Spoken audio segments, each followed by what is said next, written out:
All right, YouTube. I've never made a YouTube video before, but I just had to because I am so sick of the left-wing liberal media talking about this BS Meg Whitman hiring an undocumented worker crap. What a load of it. What a load of nice liberal horse manure, right? It's 11:09. Watching all the news. It's still on. Today is Tuesday. The Gloria Allred thing came out last week. They're still talking about it because apparently the liberal media and ignorant Californians and the elitist left and the entire left really believes that Meg Whitman's a liar, and she knew that this woman was an illegal, and poor Nikki Diaz, that poor woman, oh, we should feel so bad for her, and Gloria Allred's a hero. You're stupid! Shut up! I am so sick of it. I am so sick of it. So what I'm going to do in like 5 minutes is show you how ignorant you are and just how this whole thing is just ridiculous and how this is just the liberal media doing another spin. Let's start from the beginning. Thank you. Appreciate you watching. So in 2000, Meg Whitman needs a nanny for her house. Now she's rich, so she doesn't want to do too much. So she goes to an agency that hires nannies, housekeepers, whatever, the whole 9 yards, and basically they get her a bunch of applications or potential workers to do this. And among them is one from this lady, Nikki Diaz. The application looks good. It comes along with a valid driver's license. It says on the application, are you eligible to work in the United States? It says yes. Everything to Meg Whitman looks good. And they say, this woman seems nice. Also on the application, it says that her desired wage is $20 plus an hour. Yeah, so these are some pretty good. They must, watch kids really well and clean toilets really nicely to be making that type of money as a housekeeper. I know a lot of people who went to college and make less than that. So Meg Whitman hires her. She's paying her these slave wages, as Gloria Allred and the ACLU would love to say. And but everyone's happy, it looks like. The woman's working for Meg Whitman. It's 2001, 2002, 2003, 2004, 2005. Fast forward all through those years, nothing happens. All of a sudden, 2006 or something around there, the husband, I believe it was addressed to him, gets a letter in the mail saying the Social Security number doesn't match the name for one of your employees, meaning Miss Diaz. The guy gets this, and on the bottom of the letter it says this does not mean that she's illegal. It's just a notification to you guys, yada, yada, yada. So he jots a note on it. I mean, it's literally, he's a doctor, and it's typical doctor chicken scratch. And it says something like, Nikki, check into this, thanks.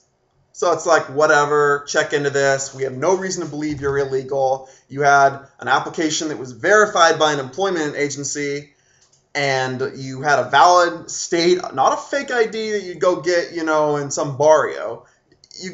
She had an actual California state ID or driver's license. It was a driver's license, actually. Scary, huh? So everything looks good. She's working there, and this letter comes in.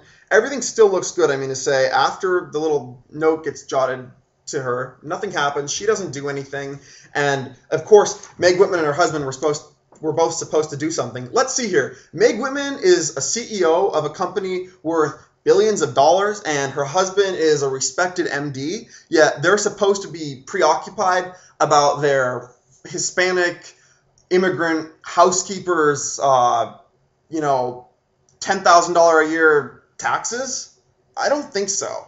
I'm pretty sure it wasn't on Meg Whitman's mind when she's leading a huge company. So it's whatever. And it wasn't even Meg Whitman involved. It was her husband. Whatever. Move forward.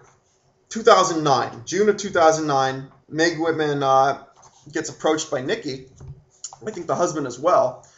And Nikki goes, probably something like, Misa women, I'm illegal, I don't have my papers, will you help me get an attorney, yada, yada, yada. Meanwhile, this is after lying to Meg Whitman and putting herself, at risk. She doesn't care about that. She's making this good money, etc.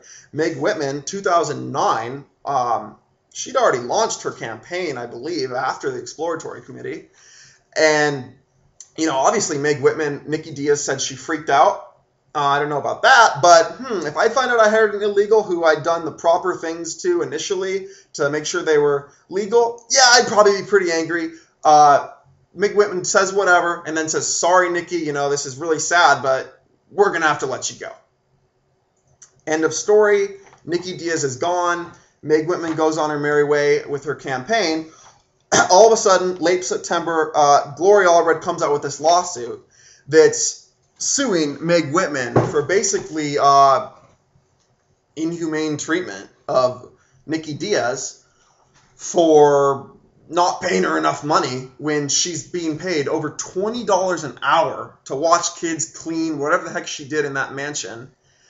And but she wants more money. So that's like, that's weird. This woman who made all this money is suing Meg Whitman long after she's terminated by none other than Gloria Allred. Can you think of a shadier, more crook of an attorney than Gloria Allred? Of course not. But sure enough, Gloria Allred manages to whoop this thing up. All right. So after the original day where she says that, Meg Whitman hired me, I was illegal, yada, yada, yada, Meg Whitman comes out with all the documents saying, here's the application, etc., with the driver's license and the application from the employment agency showing, yes, this woman's eligible to work. You can actually see them on Meg Whitman's website. Yet, Gloria Allred, thinking, maybe she'd shut up by now, says, no, I saved the best for last. She schedules another press conference the next day and says that, I have this little letter. She had a copy of the letter that Dr. whatever had written to Nikki saying, here's your proof. Meg Whitman knew.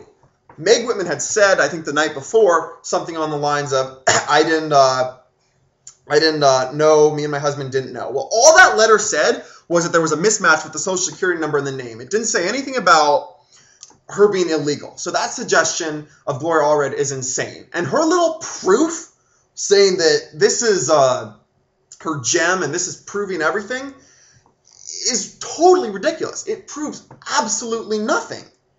It actually proves that there was no big altercation or anything like that because all it was is a little piece of writing. It was no big deal. So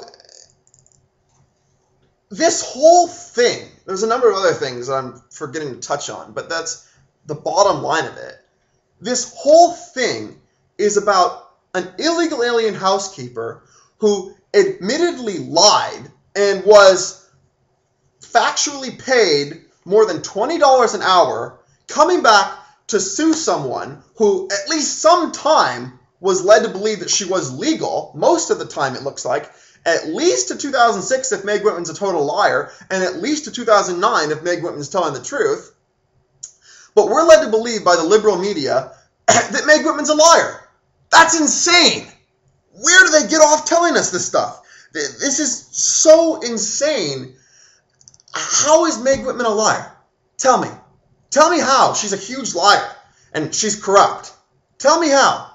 This whole thing is really, we should be, it's not, I don't believe in this, but the people who say the birthers that Obama was born in Kenya and stuff, that is more valid than this because those people actually have, some weird evidence pointing that could be some crazy conspiracy. But this, where does it come from? It is like this desperate attempt by Gloria Allred once again to get in the spotlight, probably get her client deported, which is what's really funny. Does she really want to help the woman? Or why is she scheduling press conferences to put her on national television? Answer me that too, liberals. You people are so stupid. If you freaking liberals really believe this crap, that Meg Whitman's a liar, I'd love to hear about it. Respond to this video because this is just a clear liberal media twist, and I'm sick of it. I'm just so sick of it. The people in California will see in November, though. Meg Whitman's going to win, and Jerry Brown's going to go back to being a bald, ugly, homeless man. Oh, and vote no on Prop 19. Stoners suck.